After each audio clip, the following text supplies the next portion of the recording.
spectacle of everyday, le spectacle de quotidien. What do you think about spectacle of everyday?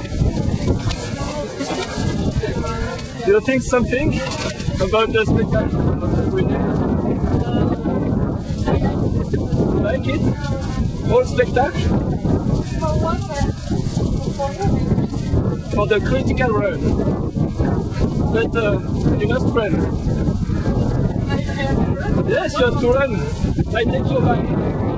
No? Okay.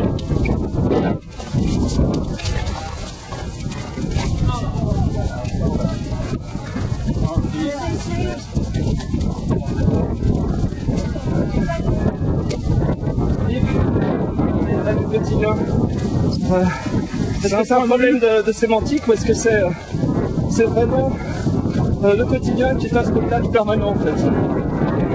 Le spectacle est primordial selon l'état d'esprit, selon la manière dont l'homme va penser, ressentir, être en harmonie ou pas avec son quotidien, toujours être plus ou moins consciente quelque chose de spectaculaire ou pas.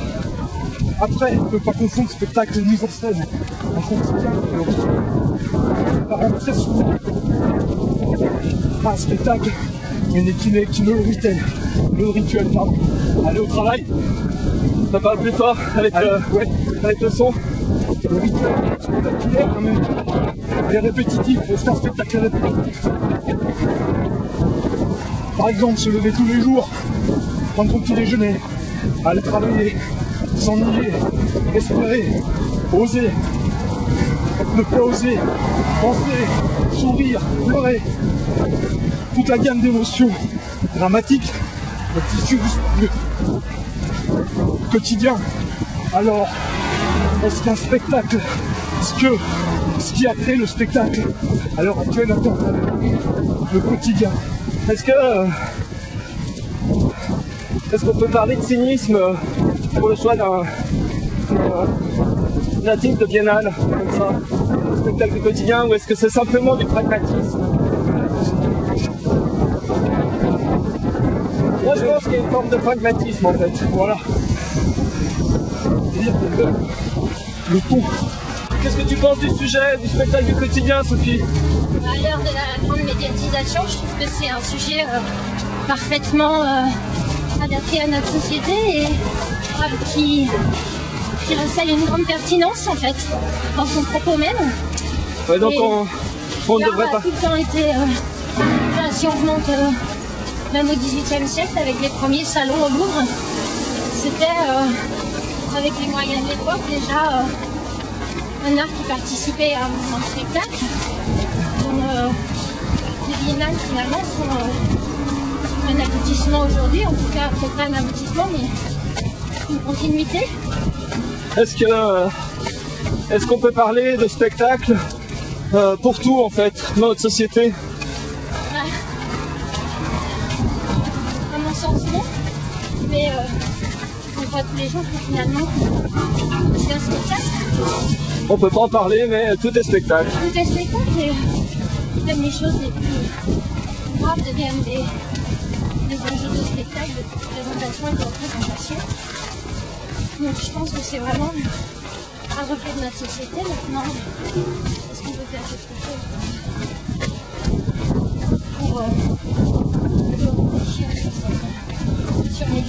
sur médiatisation mise en spectacle de tout? Peut-être que la Biennale des Monts cette année justement porte une réflexion et une ouverture sur ce thème en fait. Alors là on fait une run, on est trois. On se connaît tous les trois.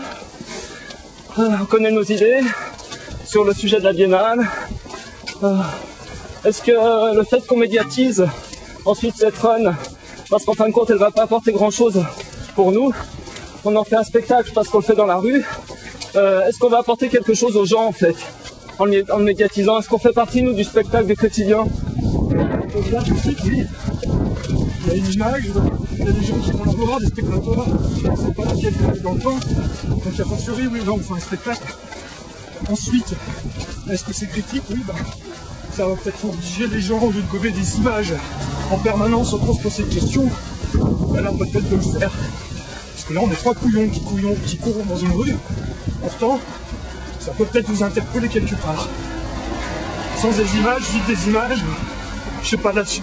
On vit par l'image, mais est-ce qu'on a envie de faire partie des images? Tiens, vas-y, excuse. À un moindre degré. Est-ce que tu penses que c'est bien de se mettre en avant sur la scène du quotidien, essayer de faire passer un message? On est perdu, peut-être que... Non, c'est bon. Est-ce que tu penses que c'est bien de prendre la parole en fait? C'est toujours bien de prendre la parole quand on a notre faute comme il a dit, et que ça peut faire avancer, prendre un point de vue. C'est toujours bien, et puis à notre époque finalement il n'y a que par la parole et le film et internet que les idées sont véhiculées. Est-ce que la création d'une œuvre sans emballage, comme peut l'être la Critical Run, est-ce qu'elle rentre dans le projet de cette biennale en fait? Mais là c'est pas vraiment contre le pouvoir parce que on est complètement dans les notes de la dérive. Donc voilà, on fait une action dans un spectacle, elle est indépendante par rapport à la biennale. Moi, je pense qu'on rentre dans le projet de la biennale en fait. Quelque part il le souhaite. Là, le commissaire d'exposition, j'espère. On porte une réflexion avec le plus petit outil médiatique à l'heure actuelle. On est rentré dans la toile. On tous. Ça, c'est pas ni bon ni mauvais, le jugement n'est pas vraiment moral. Il est simplement, est-ce que l'aliénation ne nous guide pas au bout de tout ça? L'histoire est toujours la même.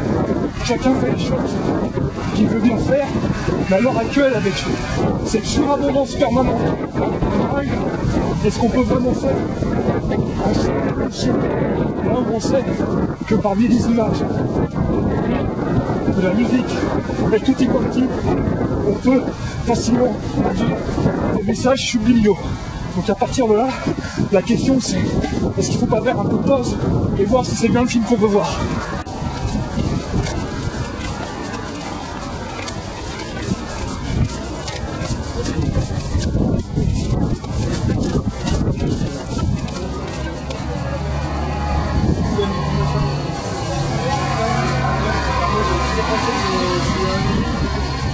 Et voilà, on y est.